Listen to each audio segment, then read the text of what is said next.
Sir ఇప్పుడు నార్మల్‌గా ఇప్పుడు మనం మ్యూచువల్ ఫండ్స్‌లో ఇన్వెస్ట్ చేస్తాం. అవును. కన్జర్వేటివ్‌గా ఇన్వెస్ట్‌మెంట్ చేయాలంటే మనం ప్లాన్ ఆఫ్ యాక్షన్ అనేది ఎలా ఉండాలి? చాలా ఇంపార్టెంట్ క్వెషన్. ఎందుకంటే అందరూ ఇన్వెస్టర్లు కూడా అగ్రెసివ్ మెంటాలిటీతో ఉండరు. చాలామంది ఏంటంటే కొంచెం ముందు జాగ్రత్తలు. నాకు ఎఫ్‌డిలో రిటర్న్స్ 6, 6.5, 7% వస్తా ఉన్నాయి.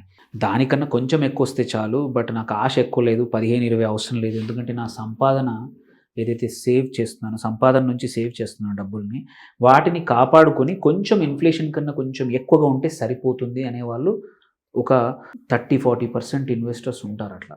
అలాంటి వాళ్ళేంటంటే ఇప్పుడు కొత్తగా మ్యూచువల్ ఫండ్స్‌లోకొస్తే, ఫస్ట్ టైమ్ వస్తే ఏ కేటగరీస్ ఉంచుకోవాలి, ఎక్కడ ఇన్వెస్ట్ చేసుకోవాలి, ఎటువంటి ఫండ్స్ చూసుకోవాలి, అందులో ఏవి బాగా ఉన్నాయి.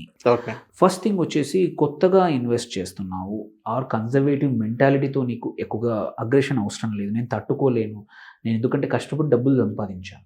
అందులోంచి అంటే కొంచెం కావాలంటే సాక్రిఫైస్ చేసి, కొంచెం త్యాగం చేసి సేవింగ్స్ ఎక్కువ పెంచుకున్నాను. ఖర్చు పెట్టాల్సిన చోట ఖర్చు పెట్టకుండా కొంచెం తక్కువ ఖర్చులు పెడుతూ ఎక్కువ సేవింగ్స్ చేసుకున్నప్పుడు, ఈ డబ్బు పోయి నేను మార్కెట్‌లో ఎక్కువగా రిస్క్‌లో పెట్టుకొని పడిపోతే నేను తట్టుకోలేను. ఒక రకమైన టైప్ ఆఫ్ ఇన్వెస్టర్స్ అనమాట. దేర్ ఈస్ నథింగ్ రాంగ్ అందులో. తప్పేమీ ఓకే. లేదు. ఏజ్‌తో సంబంధం లేకుండా కూడా కొద్దిమంది కన్జర్వేటివ్ మైండ్‌సెట్‌తో ఉంటారు. Because of their experiences, there past మనం చెప్పడానికి లేదు. కానీ అలాంటి వాళ్ళు ఏం చేయాలంటే ఫస్ట్ థింగ్ ఎప్పుడు ఒకటి ఇంపార్టెంట్ ఏంటంటే మాత్రం 2-3 సంవత్సరాలు మాత్రం ఎప్పుడు ఇన్వెస్ట్‌మెంట్ అంటేనే మినిమమ్ 2-3 ఇయర్స్. ఆ మెంటాలిటీ ఉంటే చాలు. హ్మ్. అదొక్కటి మాత్రం ఇంపార్టెంట్. సో, అలాంటప్పుడు ఎలాంటి కేటగరీస్ వీళ్ళకి బెస్ట్. ఓకే.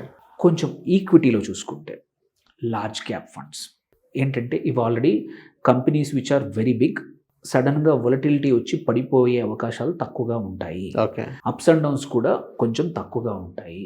అలాంటి లార్జ్ క్యాప్ కంపెనీస్‌లో పెట్టే ఫండ్సే లార్జ్ క్యాప్ ఫండ్స్ అంటాము. దీస్ ఆర్ ఐడియల్ ఫర్ కొంచెం తక్కువ కన్జర్వేటివ్ వాళ్ళకి బెటర్ అనమాట. ఓకే. ఇంకా ఎక్కువ కన్జర్వేటివ్ నేను అనుకున్నాను, నేను ఎక్కువ రిస్క్ తీసుకోవద్దు అంటే మాత్రం ఇంకొక కేటగిరీ, మేజర్ కేటగిరీ ఏంటంటే హైబ్రిడ్ ఫండ్స్ అంటాం. ఈ హైబ్రిడ్‌లో కూడా అగ్రెసివ్ హైబ్రిడ్స్ అని, మోడరేట్ హైబ్రిడ్స్ అని, మైల్డ్ ఆర్ అలాంటి 3 రకాలుంటాయి. సో, ఎవరైతే 2-3 సంవత్సరాలకి కొంచెం కన్జర్వేటివ్‌గా ఉన్న వాళ్ళకి అగ్రెసివ్ హైబ్రిడ్స్ ఆర్ సూటబుల్.